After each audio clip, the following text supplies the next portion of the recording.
conosco. Eu estava comentando anteriormente, né, numa conversa informal, é muito bom receber o Luiz Felipe, né, porque ele se formou na época na Faculdade Avantes, né, e de forma autodidata, né, iniciando os estudos, mesmo com orientação na psicanálise, né, já com interesse na psicologia junguiana. É muito legal ter você aqui com a gente. E eu acho que é muito bacana ter você aqui, voltando para casa, né? E aí, não, com certeza. É muito bacana.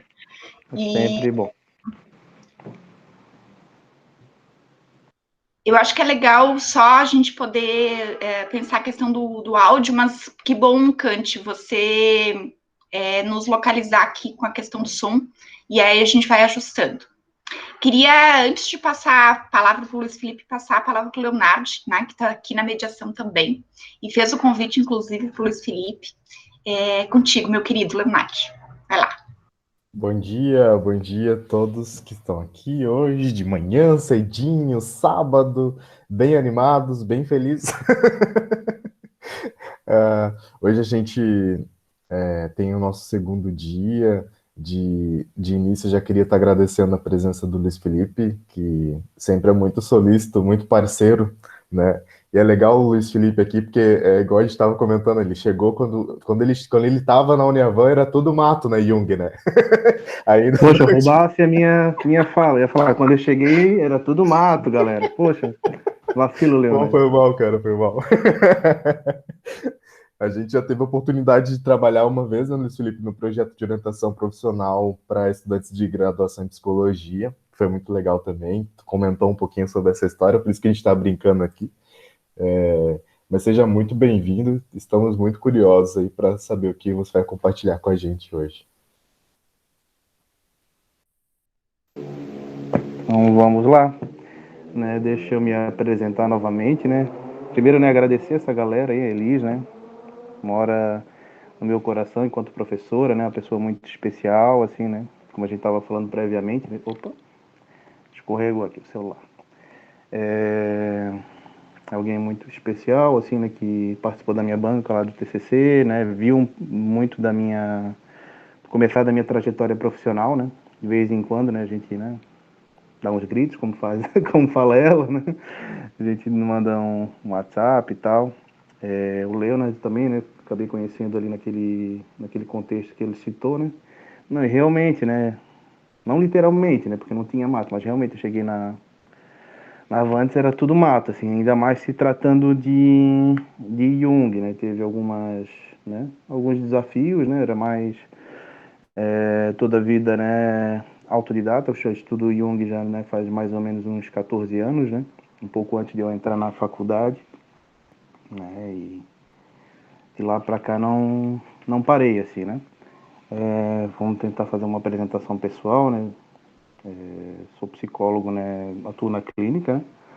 Também trabalho no SUS, né? No município de Luiz Alves, na média complexidade, né? E é sempre um desafio, né? Trabalhar no SUS, né? Também na clínica, né? Tem sua... Né? Mas assim, de certa forma, a gente, né, na nossa formação, né, a gente acaba, não sei como é que está sendo agora, né, mas de certa forma a gente acaba sempre sendo mais direcionado mesmo para esse aspecto clínico, né, muito por conta, né, da produção de conhecimento ser voltado mesmo para essa área, né, mas, se vocês tiveram a Elis como professora, principalmente de políticas públicas, né, de certa forma já estão, né, pelo menos assim vai ter aquilo que eu chamei um ponto de encaixe, assim, para se encaixar em qualquer política pública, assim, né.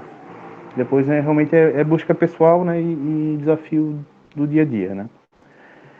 Então aqui eu fui convidado, né, pelo Leonard para estar falando um pouco, né, sobre complexos, né, um tema que eu acabei escolhendo, é um tema que eu acho que é muito importante, né, eu acho que é um conceito ali de Jung, né, que acaba, né, sendo, né, entrelaçando muito de todo, né, de toda a conceituação dele, né. Os outros conceitos eles acabam se amarrando na prática ali na questão dos complexos, né. Então vamos começar. A gente tem que ter em mente, né, que a noção de complexo, né, se assenta, né, na observação empírica do Jung, né, dos fenômenos psicológicos. e que esses fenômenos são elementares né, e são, de certa forma, né, ele começa a perceber que são facilmente verificáveis na vivência da gente, né? Dessa forma, a gente não pode dizer que Jung inventou os complexos, né? Mas ao observar ele realizou, né, a nomeação daquele tipo de padrão que ele observava, né? Através dessas recorrências, né, no comportamento humano e como, né, a própria, né, o psíquico acaba se estruturando. Por exemplo, né, vou colocar um exemplo, como eu já estou aqui na baila, né, eu estou aqui, né, falando um assunto que eu estudo já, né, há algum tempo, tenho um relativo, né, domínio sobre o assunto, né, mas ainda tem, né, às vezes alguma dificuldade. Vocês vão perceber, né, que talvez, né, minha fala fica um pouco, né, mais reduzida, né, tem um pouco, né, de sudorese, tem, né, um certo temor para as pessoas. O que isso é? Isso é um complexo, né? Tá aí a presença, né? A gente pode ver nessa dimensão psíquica, né, das minhas ideações, de todas as minhas expectativas, né? E também no corpo, né? A gente pode ter que lembrar que toda vida tem que ter, né, um corpo para um complexo estar constelando, né? Não, então eu estou falando aqui um pouco talvez do meu complexo de palestra, né? Não sei, de apresentação, seja lá o que for, né? Então vamos aqui, né, para pessoas, né? Uma pessoa bem importante na psicologia junguiana, né, a Marie-Louise von Franz, em Carl Gustav Jung, seu mito em nossa época, né. Vou ler aqui uma citação dela, né, que ela fala um pouco sobre, né, sobre um pouco do histórico, né, e o que é complexo para Jung, né. Então ela diz assim, né, por meio dos estudos de associação de palavras feito no Burgosli, Jung descobriu o complexo psíquico, tal como o denominava. Isto é, foi capaz de demonstrar que há núcleos emocionalmente carregados na psique que podem ser inteiramente inconscientes, né? Que a gente não tem a mínima noção do que eles se tratam, né? Mas que acabam interferindo né? Parcialmente inconscientes, né? De certa forma é mais ou menos o que eu trouxe aqui, né? Tem algo que me incomoda né? E eu não sei muito bem o que é. E consciente, né? São constituídos por um cerne, né? Um núcleo interior que é autônomo, que tende a ampliar por meio de atração de um número cada vez maior de representações de tom emocional, né? Falando em complexo, né, temos que falar em afetos, emoções, né, que, né, acabam irrompendo a consciência. Os complexos podem ser inferioridade, né? Ela vai citar aqui complexo paterno, complexo materno, complexo de inferioridade, complexo de dinheiro, tipos a que se costuma se referir na linguagem coloquial de nossos dias, né? Meio que, né, entrou no nosso dia a dia, né? Eu lembro que eu via muito quando era menor e, né, o cara que às vezes tinha um comportamento meio estranho, ou estava meio assustado, né? Aquilo é complexado, né? A gente ouvia isso no dia a dia. Mas os complexos são também centros positivos, ou pontos nodais de vida psíquica. É provável que toda a nossa personalidade tenha sido originalmente construída pouco a pouco a partir desses complexos, né? Como o corpo humano é constituído por hereditariedade a partir de algumas unidades mendelianas, né? Não parece totalmente fora de questão que a psique humana seja composta de maneira semelhante, né? Né? Trazendo um pouco desse panorama, né, do que são os complexos, né?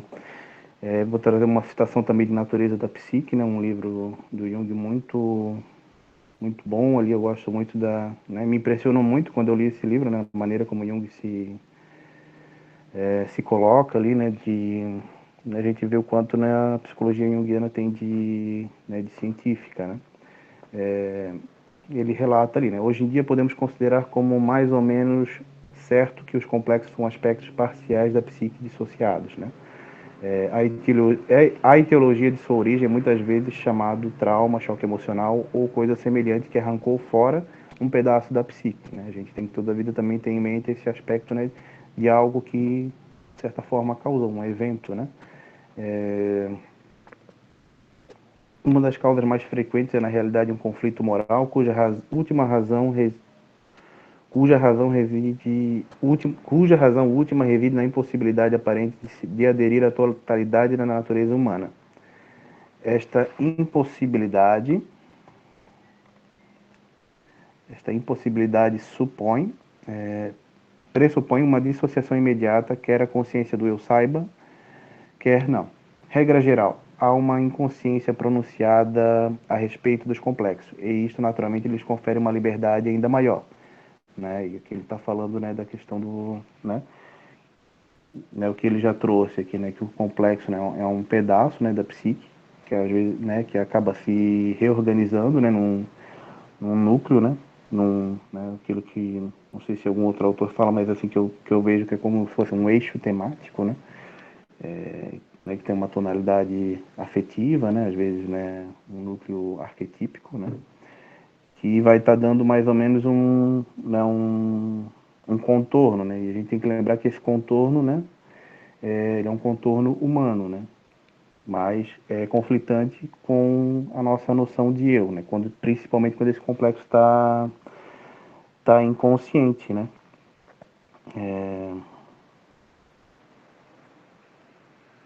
E essa inconsciência confere, né, ao complexo uma liberdade ainda maior, né.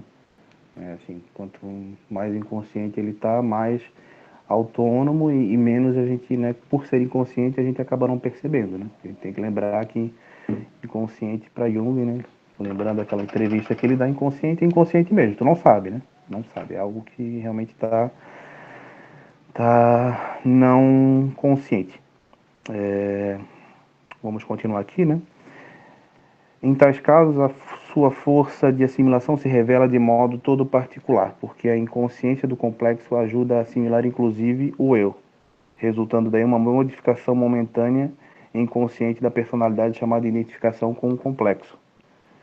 Né? Quando, né, ele fala aqui de uma invasão para um complexo, né? Acaba, né, o eu, né, a gente pode perceber isso, né, quando rompe um afeto, né, muito forte, toda a vida me vem à mente, né, a questão de pessoa tomada por raiva, né, o eu ali já era, né, acaba se submetendo, né, aos conteúdos ali presentes no complexo. Ali ele vai trazer agora um aspecto histórico bastante importante também que, né, que ele estuda muito, né, os aspectos históricos, né, como que a alma humana vai se comportando, né, através dos mitos, né, e vai fazendo esse estudo, né, dessa forma para tentar ser mais objetivo possível, né, levantar esse material através, né, desses históricos. Ele vai citar aqui que na Idade Média esse conceito completamente moderno tinha um outro nome, chamava-se possessão, né, porque realmente a gente acaba se tornando possuído, né, a gente até brinca, né, aquele lá estava, né, no peixeiro, com o demônio e no couro, né. Provavelmente ninguém imaginará que esse estado tão inofensivo, em princípio, porém, não há diferença entre um lapso corrente da linguagem causado por um complexo e a disparatadas blasfêmias de um possesso. Há apenas uma diferença em grau. Isso aqui também é muito importante, né? Jung aqui está falando para a gente uma noção de patológico, né? O que é normal e patológico no Jung, né? Ele não tem, né, um aspecto qualitativo, um aspecto quantitativo, né? Por exemplo, um complexo, beleza, um complexo, né? Estou aqui, né? Falei agora do meu complexo de palestra, isso me torna, né, um lunático, um incapaz de viver em sociedade, não, né? Porque todos nós, né, acabamos tendo complexo e muito mais eles acabam nos tendo, né? É uma diferença de grau, né? Ele vai falar, por exemplo, né, de algo bastante corriqueiro, como um lapso de palavra, né? A gente troca uma palavra, né? Chama, né, né, sei lá, a pessoa, né, sei lá, por um nome que outra não gosta, que ela acaba não gostando, né, e dá super certo. Esses complexos são danadinhos mesmo, né, eles acabam sendo, né, tem esse aspecto, né, às vezes de intrusão mesmo. Né. Então, a diferença então, entre esse lapso de linguagem e um processo é grau. Né. Um está num grau, né, mais tranquilo e outro num grau mais hardcore, vamos colocar assim, né.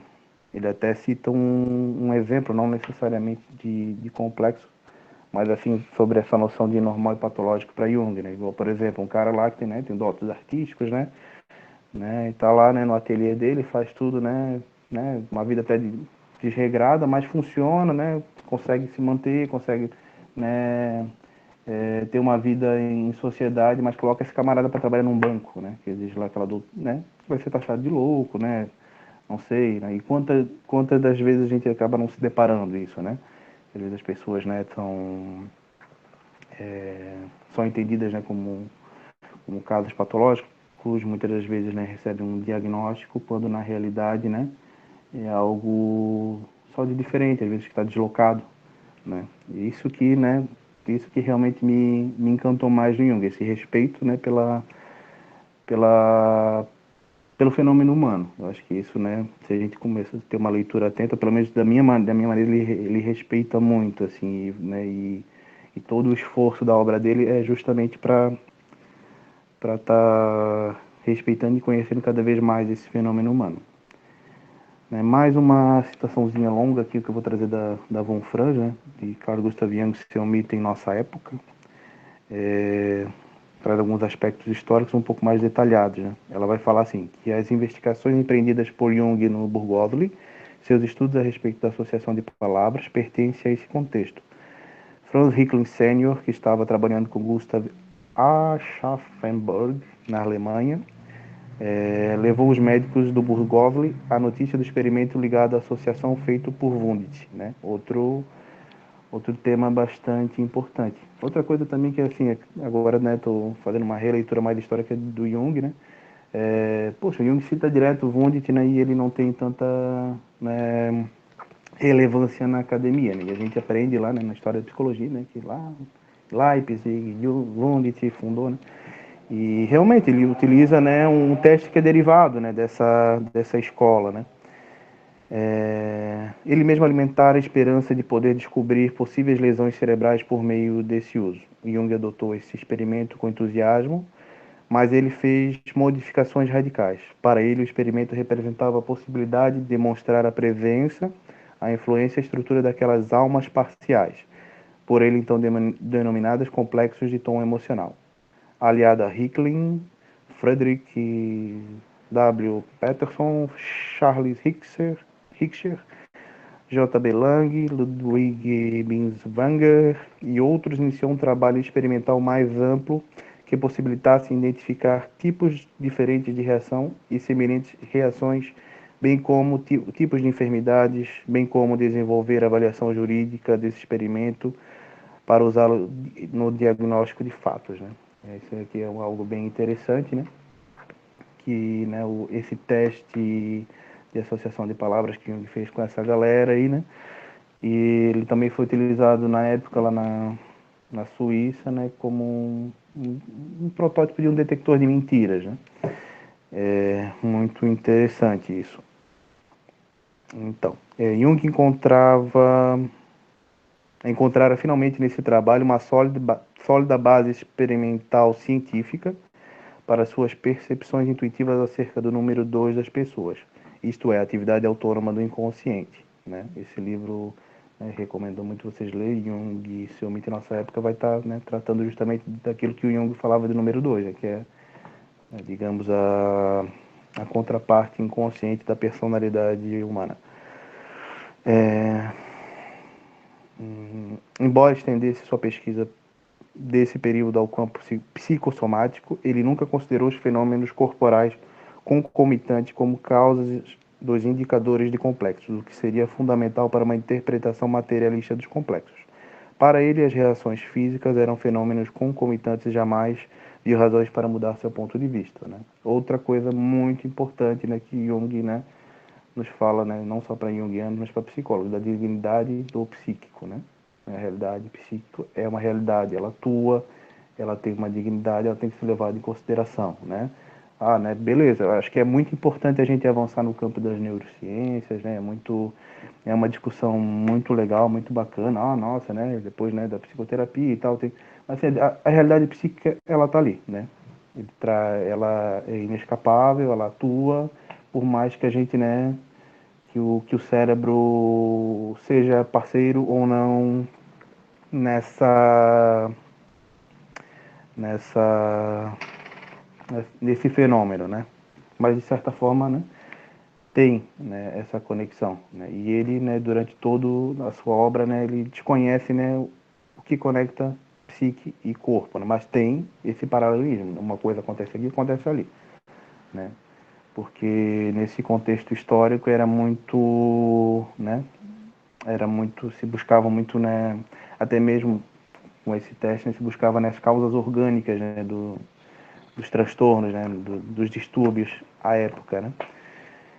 Então vamos tentar então falar um pouco mais sobre o experimento do teste de associação de palavras, né, que foi, digamos assim, como Jung conseguiu organizar e demonstrar cientificamente, né, empiricamente, a existência dos complexos, né. Esse experimento ele consiste, em princípio, em fornecer à pessoa testada 100 palavras com função de estímulo, pedindo-lhe a mais rápida associação de palavras possível.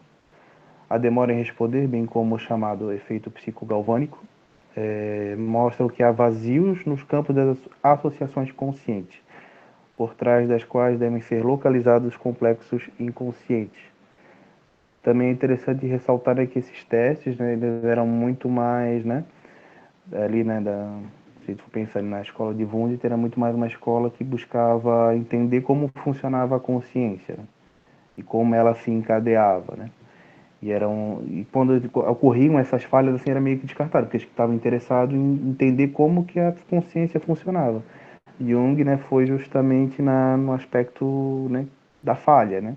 Isso chamou mais atenção a ele, né, e, né, como ele, né, de certa forma, né, se intriga diante desses fatos, né, desse inconsciente, dessa autonomia da psique, né, e que, né, ele nesse ponto ele corrobora com o pensamento do Freud, né, que nós não somos donos da nossa própria casa, né? Então aí os complexos para nos dizer, né? Um pouco mais sobre Jung, né, a partir, né, de um dicionário junguiano que eu encontrei recentemente muito bom, de um italiano chamado Paulo Pieri. É muito bom ali no verbete complexos, ali ele fala algumas coisas muito legais sobre o teste, né? Já empregado por Brauer e Freud nos estudos sobre a histeria e remontado na linguagem científica, Mach e antes a Herbart, o tema parece... Não, desculpa, aqui não é sobre o teste, já é sobre os complexos, né? Novamente falando, né, um outro olhar aqui sobre os complexos. Já empregado por Brauer e Freud nos estudos sobre a histeria e remontado na linguagem científica a Mach e ainda antes a Herbart, o termo aparece em Jung na expressão complexo de tonalidade afetiva, o qual indica uma estrutura psíquica mínima dotada de forte carga afetiva, né? Lembrem bem disso, que liga justamente entre si representações, pensamentos e lembranças, né? Agora uma citação de Jung, em Energia Psíquica, no parágrafo 19, ele vai estar falando que o conteúdo emocional, o complexo, é constituído de um elemento nuclear, de uma grande quantidade de associações consteladas secundariamente. O elemento nuclear consta de dois componentes. Em primeiro lugar, de uma condição determinada pela experiência, portanto, de um fato vivido, causamente vinculado ao ambiente. Em segundo lugar, de uma condição imanente de caráter individual e de natureza disposicional, né? Em Ion, no parágrafo 210, né? Eu falo parágrafo porque, né, nas obras completas do Jung tem essa, né, categorização que eu acho bastante interessante, né? E realmente não lembro o número da página, estava lá, ficou mais fácil para mim. Deixa quieto, não contem para ninguém. A crença nos espíritos difundida universalmente é uma expressão direta da estrutura do inconsciente, determinada pelos complexos. Os complexos, com efeito, constituem as verdadeiras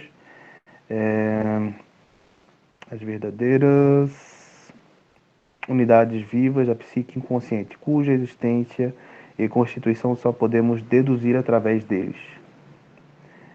O inconsciente, de fato, nada mais seria que uma sobrevivência de representações esmaecidas e obscuras, como na psicologia de Wundt, ou a fringe of consciousness, como denomina William James, se não existissem complexos, né? Seria só algumas coisinhas ali que sobravam da consciência, se ele, né, não tivesse todo o potencial criativo, né, que o Jung acaba, né, descobrindo, principalmente através da existência dos complexos.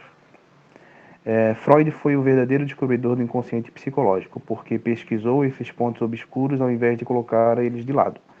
classificando-os eufemisticamente como meros atos falhos. Freud tem sua dignidade, entretanto, ele tem algumas críticas. A via régia que nos leva ao inconsciente, entretanto, não são os sonhos como ele pensava, mas os complexos, responsáveis pelos sonhos e sintomas.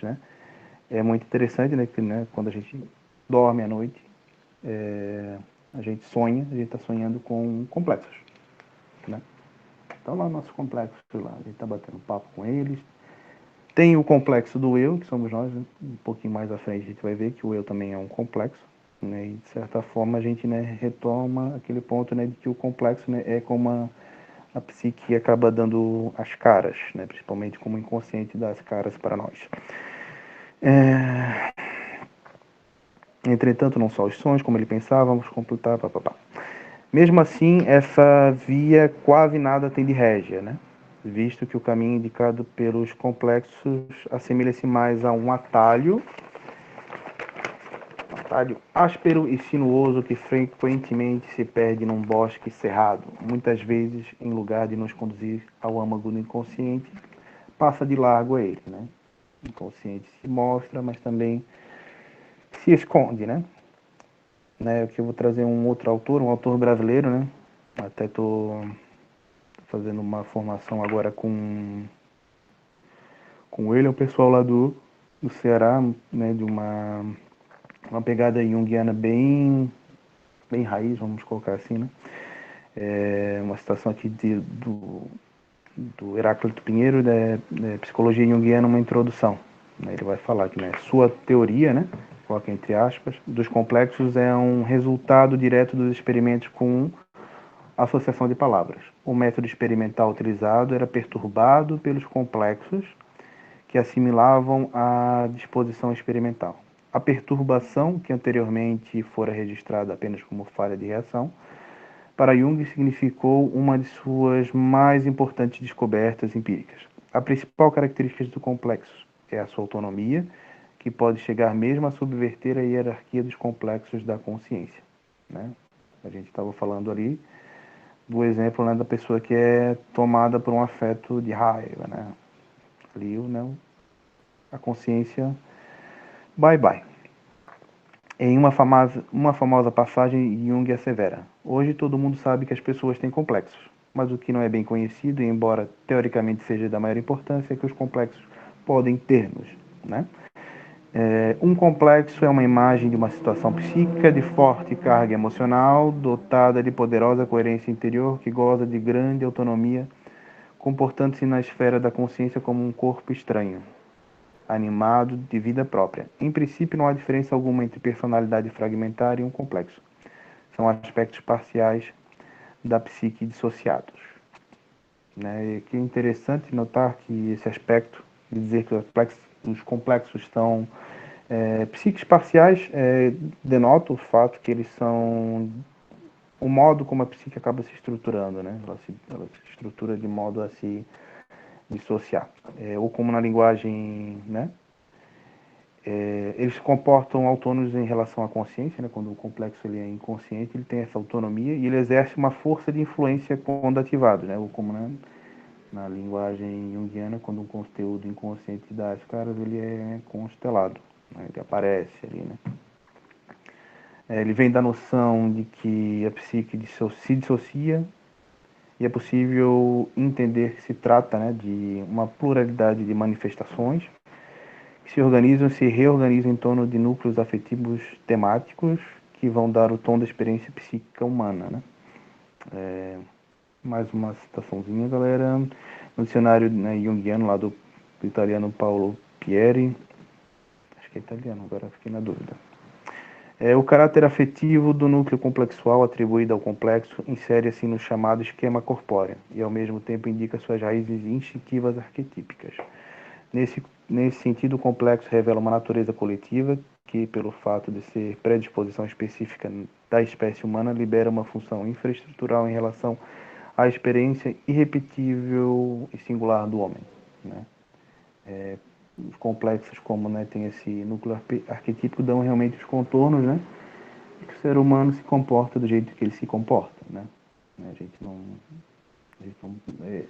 É uma ilusão pensar que a gente, né, é ilimitado no nosso comportamento, a gente é limitado, muito embora a gente seja plural, né? Uma pluralidade bastante grande, né, que deve ser incentivada, mas nós temos contornos, né?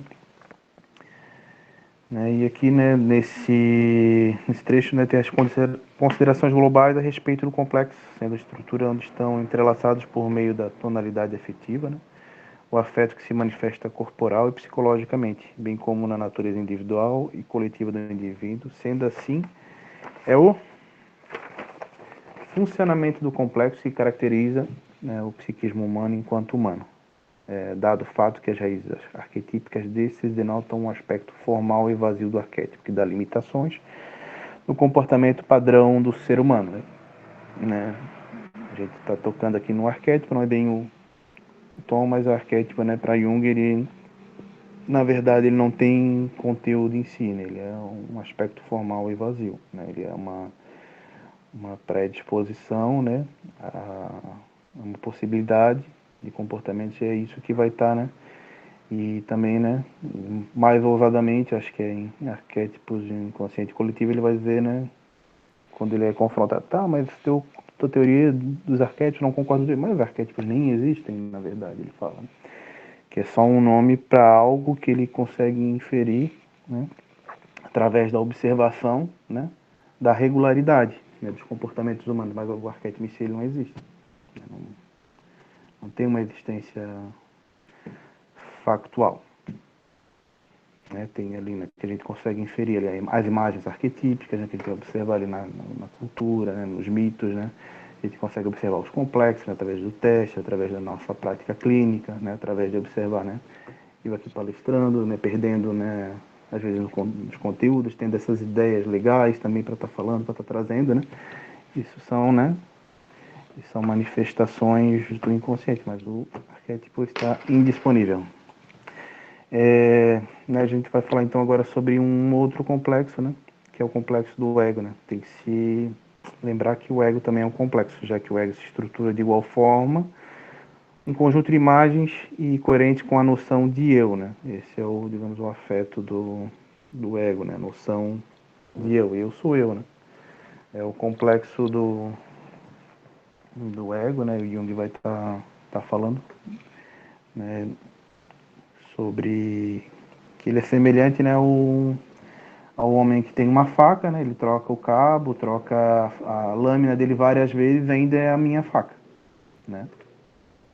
Ou seja, né, quantas vezes a gente não troca a lâmina, não troca o cabo na nossa vida, né? Quantas vezes a gente muda, né? Que legal que a gente muda. E essa mudança passa justamente, né,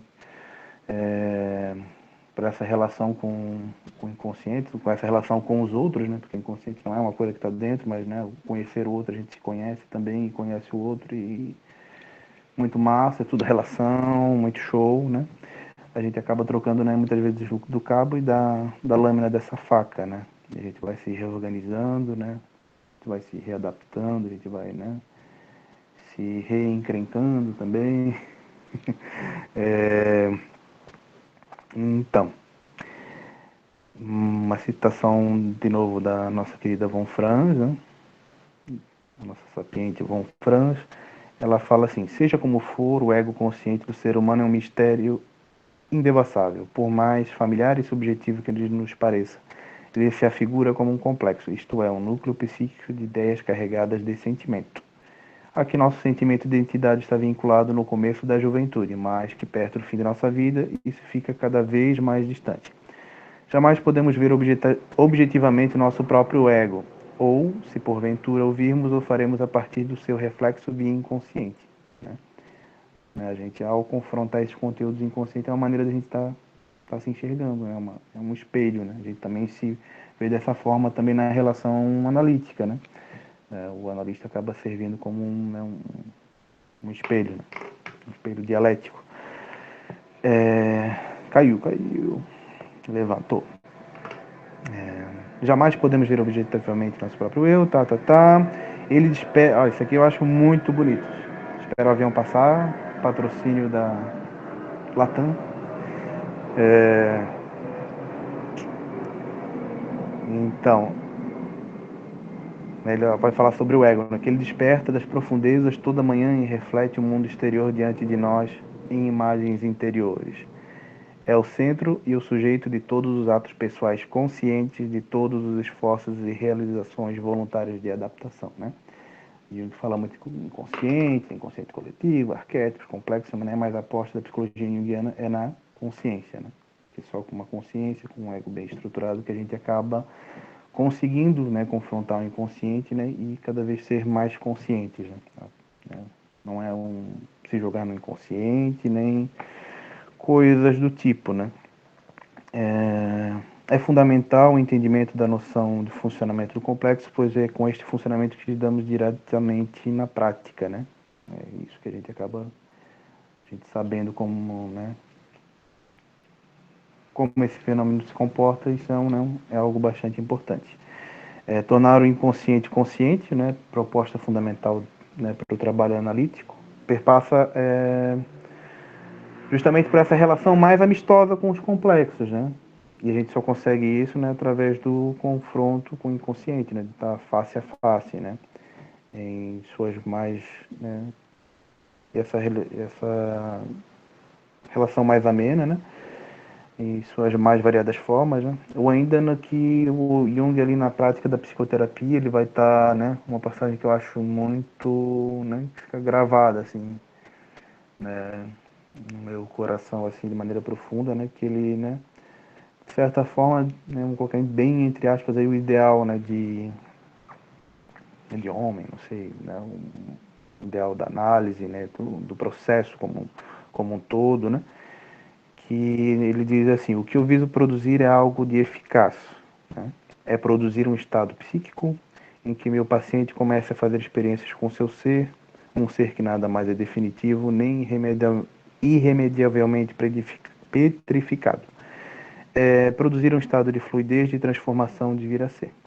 Esse objetivo, né, a gente só começa a alcançar ele, né, com um confronto com os complexos, né, com essa relação mais amistosa. A gente acaba se tornando mais, né, vai agregando mais coisas ao nosso eu e a gente acaba, né, tendo uma relação melhor consigo mesmo, né, e por consequência, né, com o mundo, né.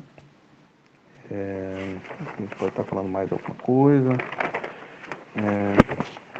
Eu trouxe aqui trazer mais alguns exemplos, né, da pessoa quando é tomada por uma emoção, faz ela se comportar de maneira distinta, né, sobre a constelação do complexo, né. Ela se sente distinta do que normalmente se sente, né? Tem essa diferença, né? Tem algo, né? Igual que eu tô, né? Tô numa situação que, né, me põe uma circunstância diferente. Tem um sentimento, tem um afeto em mim, né? Que faz, né? Que é diferente, né? Me tira um pouco de mim mesmo, né? Também, de certa forma, eu estou me apresentando aqui diante das pessoas, né? Por consequência, diante do mundo, tem que ter uma postura, né? Também tem ali, né, o complexo da persona também constelado, né? Também tem aquela situação quando, né, não bate o santo, né, com a pessoa, né, e tem aquela identificação, aquela projeção.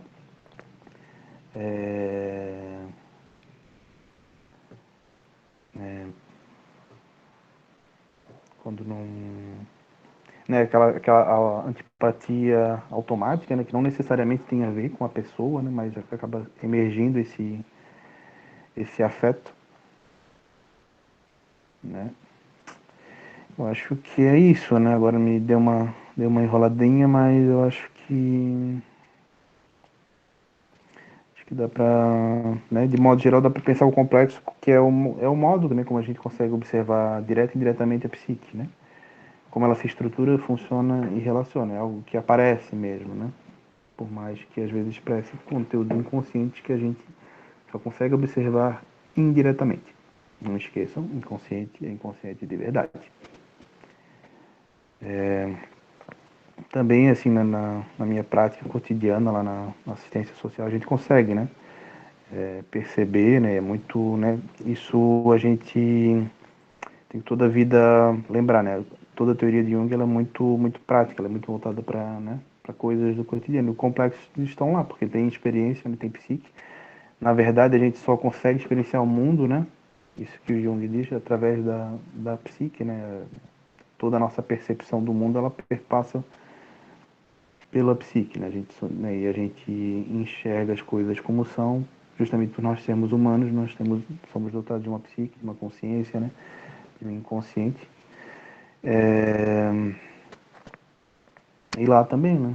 Às vezes, né, a gente vai atender as famílias, a gente sabe muito bem, né, ainda mais no período que a gente está vivendo, né, de desmonte de políticas públicas, né, que já vem já com um olhar já todo melindrado, às vezes, para ti, né, que tem um lugar... Eu também não sei qual a experiência a pessoa teve, né? Teve uma causa, digamos assim, para que esse complexo, né? Mas como a gente não está ali para analisar, a gente tenta, né, driblar isso, né? Oferecendo, né, o nosso verdadeiro papel ali, o que a gente, né?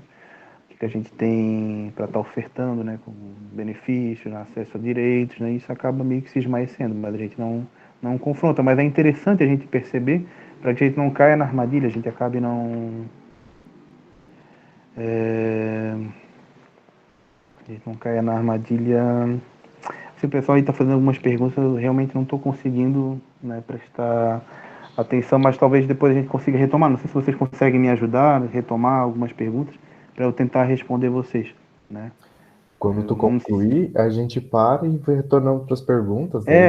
Eu vou só dar essa pinceladinha que a gente já termina. Então, aí no trabalho acaba aparecendo isso, né? E acaba sendo muito útil a noção de complexo, né? Que tu percebe que as pessoas, né, não te conhecem de fato, né? E tem que respeitar isso, né? Jung mesmo fala, né, que mesmo no contexto analítico a resistência tem que ser respeitada, né? Tem o tempo da pessoa. Né? E como a gente não está aí para analisar aquilo, a gente vai ter que dar uma canetinha, dar um balão de livre da vaca no complexo e tentar, né, acessar o ego da pessoa, vamos colocar assim, né? E também às vezes, né, a gente percebe assim, não tanto no complexo, né, porque o complexo, né, da questão dos aspectos inconscientes, talvez nas dinâmicas familiares, que às vezes acabam caindo numa repetição, né, se tornando, né, um padrão cristalizador, né, e a gente percebe que muitas vezes é regido por um tema, né, por uma, digamos assim, uma imagem arquetípica, não complexo. O complexo depende de um corpo para se manifestar. Mas então eu acho que é isso, né, desculpa se, né, divaguei muito, né, falei de maneira, né, confusa, mas foi muito bom poder estar falando com vocês aqui, né, espero que tenha algumas perguntas, espero que eu consiga responder, né, e agradeço novamente, né, Elis, querida, Leonard, faixa, gente boa demais, né, e que a gente possa se encontrar mais vezes aí, pessoal, né, e vamos tentar, né, responder as perguntas, né. Se eu não conseguir, peço desculpas, mas eu acho que vai dar sim, vai ser interessante, é sempre bom ser estimulado, assim, né? Façam perguntas, por favor. Leonardo, você media as perguntas aí? Posso mediar. A primeira pergunta Josimar está falando. Eu sou do primeiro semestre, então me perdoem se a minha pergunta for besta. Não tem pergunta besta, gente, fica à vontade. A interação aqui é para a gente poder sanar as dúvidas, tirar algumas curiosidades. O complexo é uma manifestação inconsciente, assim como os sonhos e os atos falhos? Essa é a pergunta. Passa por isso, né? Na verdade, os sonhos, por exemplo, né? Aquelas figuras que estão lá no sonho, são os complexos, a ambientação são os complexos, de certa forma, assim, né? Salvo o melhor entendimento, né? Do que eu venho observado, os complexos é como a psique se estrutura como um todo, né? Como a gente consegue observar ela e como ela se manifesta, né? Ali o ato falho, digamos assim, tem uma intrusão, né? A gente tem que lembrar também que complexos são, né, inconscientes, semiconscientes ali, né, parcialmente conscientes, como diz ali a Von Franz, e conscientes, né? O ego, né, um complexo está consciente, né?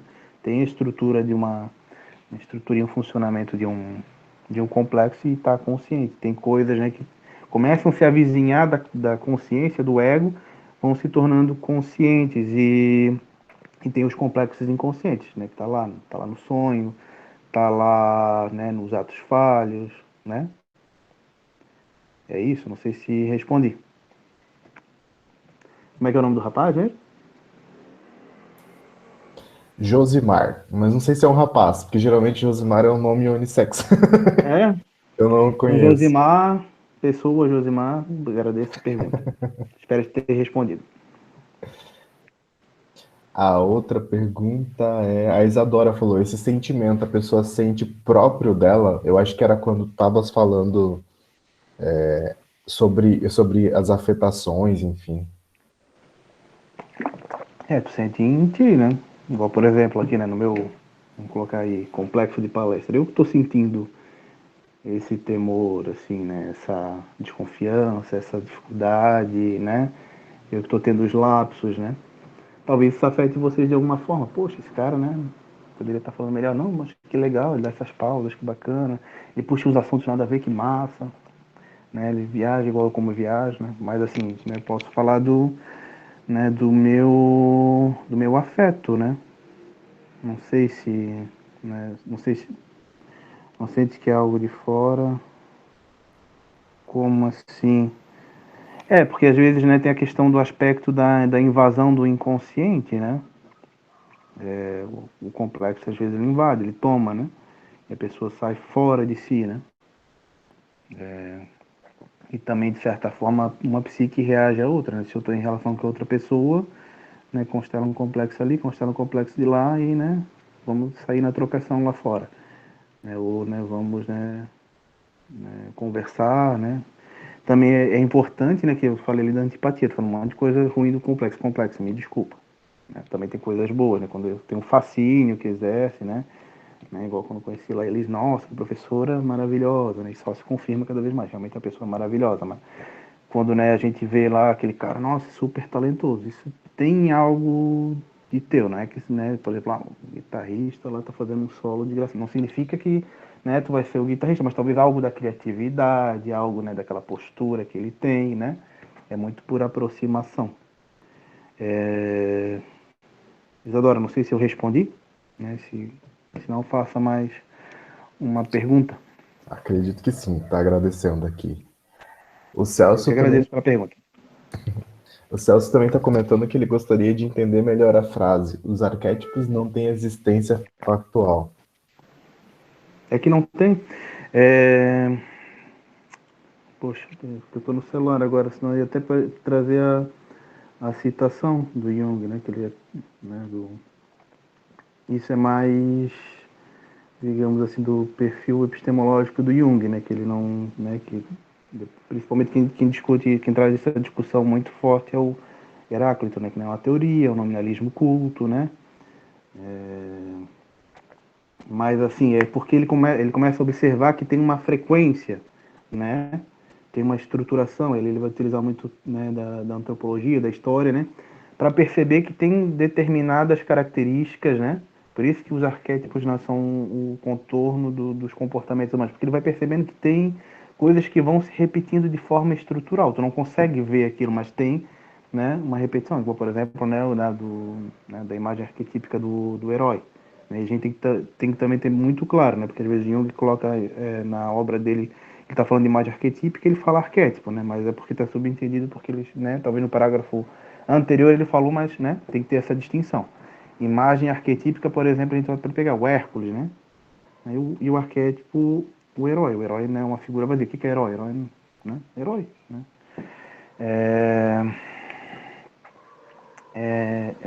Eu acho que é isso. Né? Ele perguntou o que exatamente, você pode repetir a pergunta para ver se eu respondi? A pergunta dele era sobre o por que que os arquétipos não têm uma existência factual. Isso, eles não têm essa existência, né? A gente consegue só indiretamente perceber ele como todo o inconsciente também, né? A gente não consegue ver o próprio inconsciente, a gente consegue ver de maneira indireta. E é assim, né?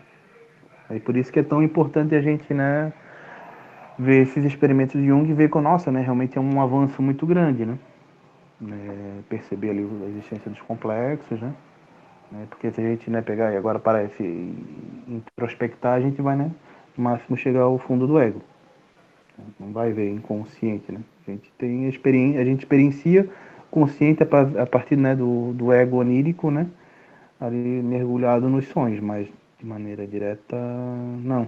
Talvez, né? Tenha experiência ali com os complexos na imaginação ativa, mas é toda a vida isso, né? Essa pergunta aqui do Celso é bem interessante, né? Porque no senso comum, a primeira coisa que a gente aprende é os nomes dos arquétipos. Como se o arquétipo E, fosse algo nomeável, mas não é, né, gente? É só as imagens. É só tipo, isso imagens aqui pode ser arquetípicas, que né? tenha alguma O coisa por trás. arquétipo em si é um nome, né? O arquétipo em si é um nome, né? Uma categoria para, né? Igual, né? Até o Jung traz, né? Sobre, né? Como se fosse, né? Igual como se fosse né, a categorização na botânica, né? Igual, né? Briófitas, acho que é isso, né? Da botânica, né? Não, pteridófitas, né? Vai ter todo, né? Mas alguém já viu uma briófita em si, por si só?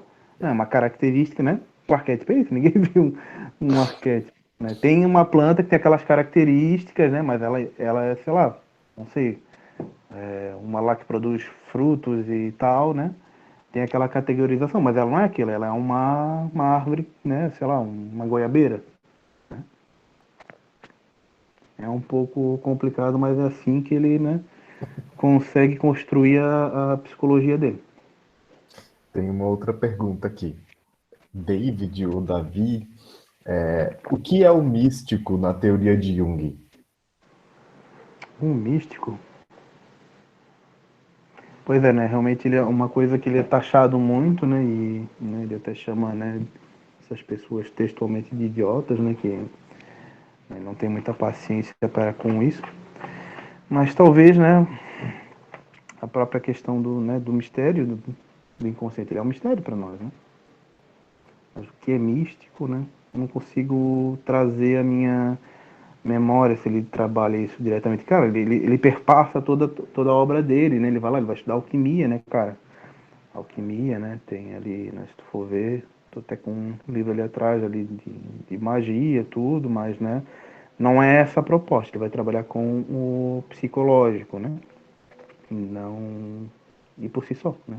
As pessoas que dizem que são, né, que são místicos, ele fala não entende a primeira palavra de psicologia, né? Psicologia, ele está trabalhando, né? Tá falando sobre aspectos psíquicos, né? Só que eu acho que é algo que é muito bacana nele, né? Que ele pega, ele vai de cabeça, ele entra no fenômeno para entender ele, né? E ele estuda aquilo, né? Por exemplo, né? Aspectos do misticismo, mas ele não se torna um místico por isso, né? Igual como às vezes a gente estuda determinada coisa, né? E não é contestado por aquilo, né? Não como é que eu posso dizer, não pode ser taxado só pelo fato de ter estudado, né? Até recentemente, né, na formação teve uma discussão desse tipo, assim, né? Que Jung era platônico e tal. Não, Jung, né, o filósofo dele, né, é o Kant, né? Por exemplo, né, tem também lá o Lacan, cansa de falar do Hegel na obra dele, né, e ninguém fala que o Lacan é um hegeliano. Não necessariamente aquilo que a gente estuda, a gente vai ser algo que a gente vai se tornar, né? Se Jung estudou o misticismo, não necessariamente ele é um místico, né? Também não é isso que ele apresenta, não é isso que ele quer apresentar nas obras dele. Quer apresentar a experiência psicológica humana, né? Ele viu na experiência mística algo, né, ali da experiência psicológica com valor, assim como na religião, assim como, né, na ciência, né? Porque a psique é o eixo do mundo, como ele fala. Tem um comentário aqui do Marcos.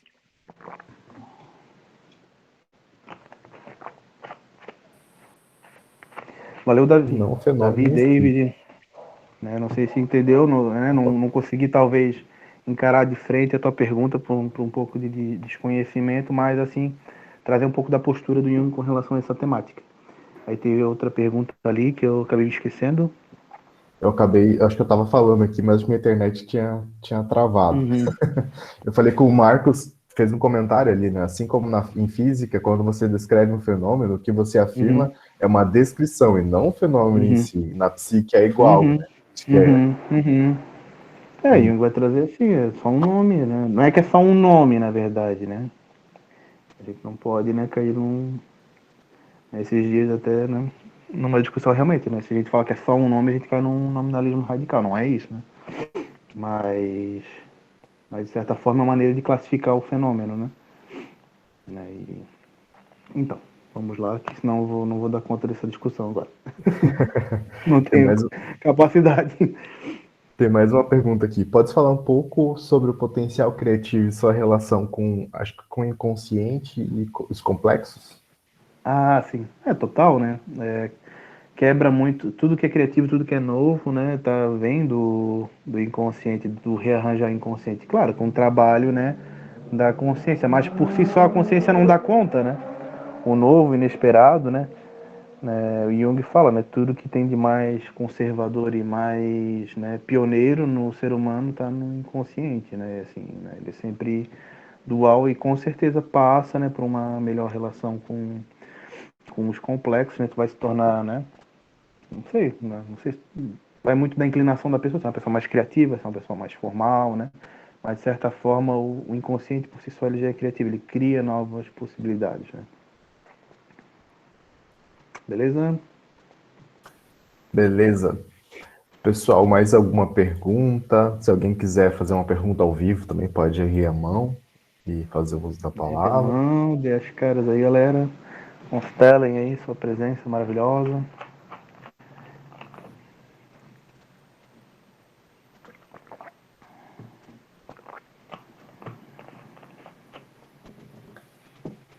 Eu acho que não temos mais perguntas. Acho que Então tá bom. ficou tudo entendido. Luiz, não sei se tu queres fazer mais alguma fala final para fechamento. Eu acho que não, né? Novamente agradecer, né? Acho que é uma oportunidade legal. Adoro estar falando de Jung, a Liz bem sabe, né? Eu poderia ter um espacinho, eu poderia dar aula ao louco do Jung, né? Adoro mesmo, gosto, quero que tenha mais espaço para poder falar, para poder trocar ideias, para poder ouvir vocês aí, né? E que, né, Leonard, agradeço, né? Continua, vai nessa pegada, assim, né, de divulgar Jung, muito massa, né? Poxa, né? É a quinta semana, né, sobre psicologia analítica. Nossa, que massa, cara. Realmente é emocionante, assim, né? Poder ver, né, um pensador, né? Como Jung, né, tá sendo, né, que eu tenho tanto carinho, né? Que é a base do meu trabalho, né, ter essa relevância num lugar que, né, que eu me formei, que eu dei, né, meus primeiros passos ali, né? Com essa professora que me ajudou nos primeiros passos, ainda me ajuda ainda de vez em quando, né? Leonard também que a gente seja, né, cada vez mais, né, parceiro nisso. Tamo junto, né? E um abraço pessoal também, quem quiser, também quero dele, né? Se tiver me convida aí. E é isso, gente.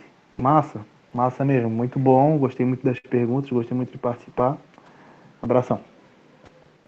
Eu acho que é um prazer, Luiz Felipe, você voltar aqui, enfim, e revisitei um pouco, né, o Luiz Felipe num outro contexto e, enfim, que venham outros encontros.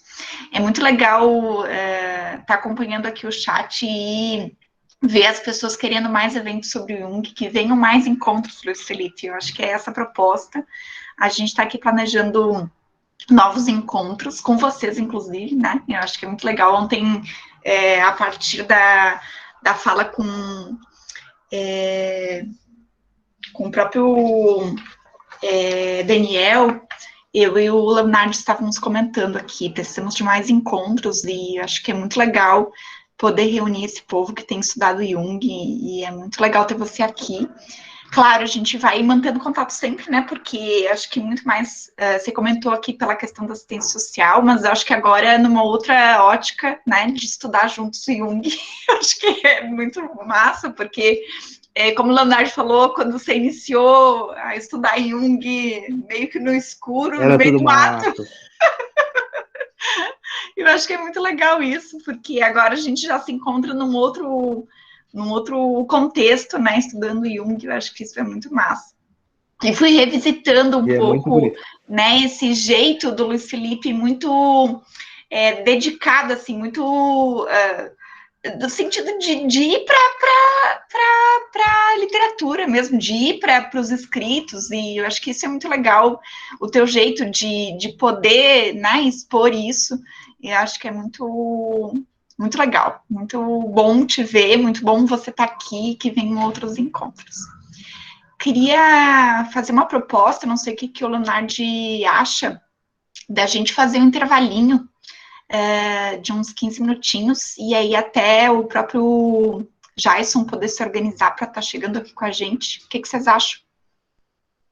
Acho ótimo. Ô, Elis, só queria comentar que eu fiquei muito curioso. Eu ia perguntar, mas eu imaginei que fosse levar um tempo maior para falar sobre isso, sobre a atuação no SUAS a partir da psicologia analítica, né? Que eu acredito que você encontrou um outro lugar que é tudo mato, né? Tô falando pela minha experiência nas organizações, porque é tudo mato, não tem muita coisa, né? Ela vai a gente de novo desbravar o mundo para tentar saber o que que dá para fazer e tal. Então acho que tem mais um tema aí para a gente poder discutir mais para frente. Fiquei curioso para saber como que você faz sua atuação. E queria já aproveitar a fala para agradecer novamente a tua presença aqui e teu compartilhamento com a gente. Eu que agradeço novamente, né? Queria também, né, além de psicólogo do SUAS, também sou psicólogo clínico, né? Atendo presencial e online, né? Eu não sei se tu querias que eu falasse um pouco sobre aquilo que tu levantou ou um tema para outro momento. Eu fiquei com receio de perguntar para não tomar muito tempo. Acho que é um assunto que... Não, assim, a gente tem que ter em mente, assim, que não é que eu aplique Jung, na verdade, assim, tem todo um corpo teórico e, né, tu estás lá com um olhar já meio que formatado para o que tu deve fazer e não deve fazer.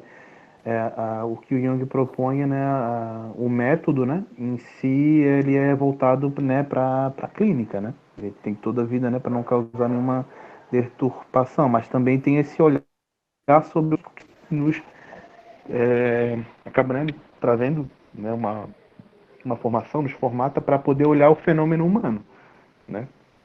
Igual, por exemplo, quando o Jung traz ali sobre aquela concepção de patológica e normal muito desvinculada a uma noção psicopatológica, isso é muito legal de tu olhar, né, tu considerar a família na sua integridade, né, como as pessoas, né, se relacionam, tem sua dignidade, né, e a gente tem que, né, no SUS a gente tem que ir com um olhar muito, né, de acolhida, né, a gente tem que, né, e esse olhar considerador dele ajuda muito, né, de acolher, de respeitar, né, para poder, de certa forma também, né, porque como a gente tem um olhar mais diretivo, a gente não está muito ali para, né, para refletir, para esperar ter insight, a gente tem que ser orientativo em alguns pontos, né, ainda mais quando né, eu trabalho, né, com a questão da violação de direito, né, tem coisas que tem que ser colocadas, né, mas assim, mesmo assim, né, por exemplo, da questão do complexo, assim, de saber da existência do complexo, tu vai saber se portar, né, vai saber que pode, né, ter alguma reação e,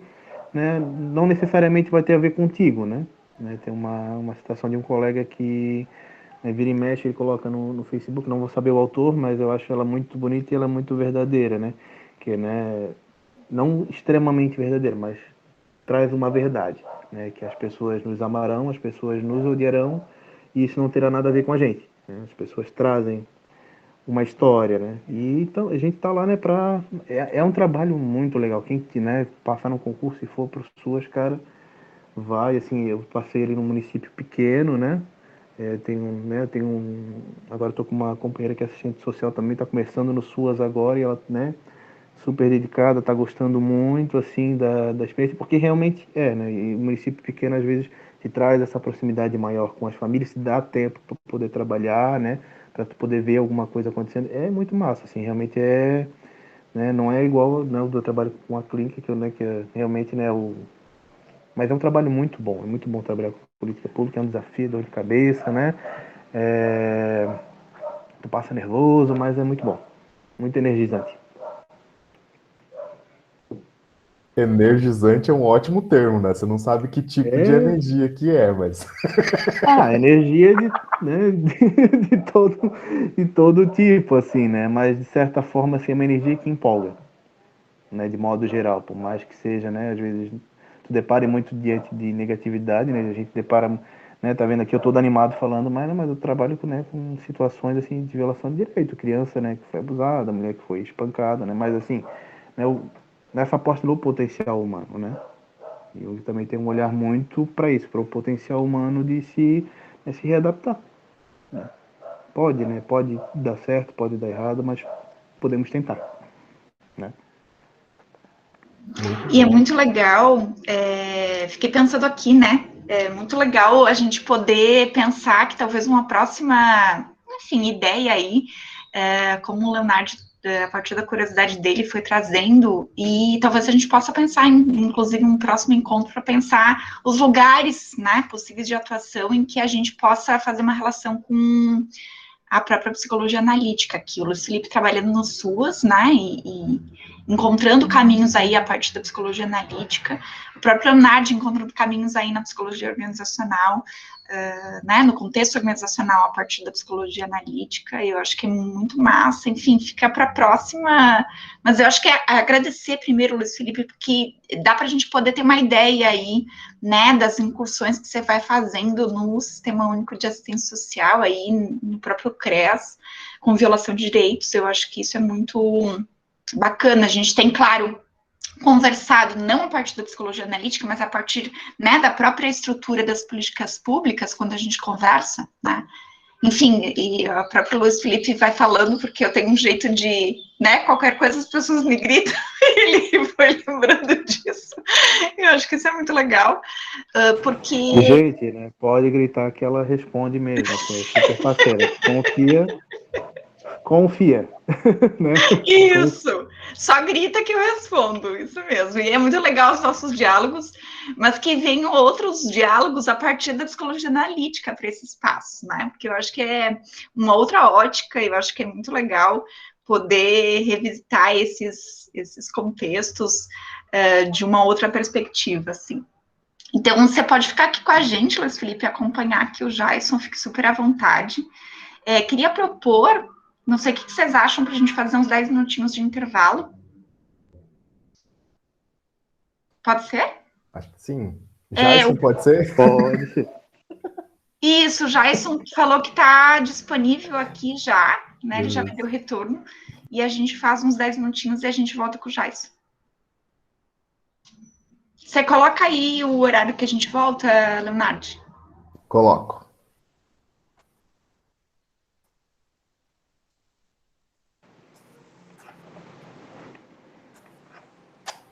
Às 24, retornamos. Até mais, pessoal. Até.